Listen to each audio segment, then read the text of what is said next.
New DepEd Secretary, isinisigaw ng Teachers Group.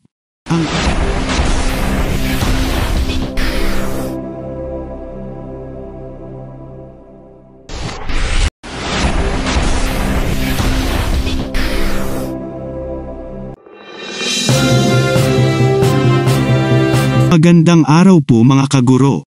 New DepEd Secretary, isinisigaw ng Teachers Group.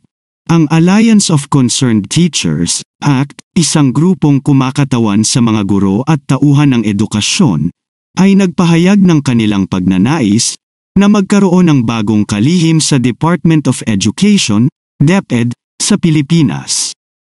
Hindi sila nasisiyahan sa kasalukuyang kalihim, si Vice Presidente Sara Duterte, dahil sa kanyang nakikitang kawalan ng kakayahan na mabisang tugunan ang iba't ibang isyu sa sektor ng edukasyon. Nababahala din ang mga guro sa Pilipinas tungkol sa mahinang performance ng mga mag-aaral sa mga international assessment tulad ng Program for International Student Assessment, PISA.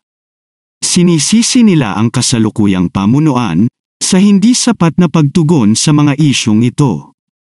Kasama sa wishlist ng ACT, hindi lamang ang pagbabago sa pamumuno, kundi pati na rin ang mga pagpapabuti sa mga kondisyon sa pagtatrabaho at sahod.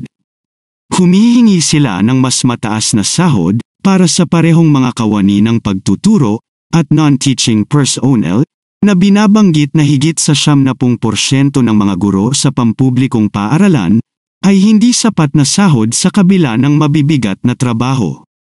Bukod pa rito, hinihingi ng grupo ang 77-day overtime pay, an increase in the teaching supplies allowance, full payment of service recognition incentives, official sick leave, pag-aalis ng ilang limitasyon at sistema na sa tingin nila ay mabigat, at mga reforma sa government service insurance system.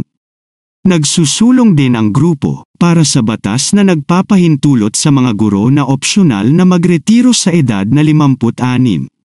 Ang mga kahilingang ito ay sumasalamin sa isang mas malawak na panawagan para sa pagbabago sa sektor ng edukasyon na nakatuon sa kapwa-kapakanan ng mga tagapagturo at kalidad ng edukasyon sa Pilipinas.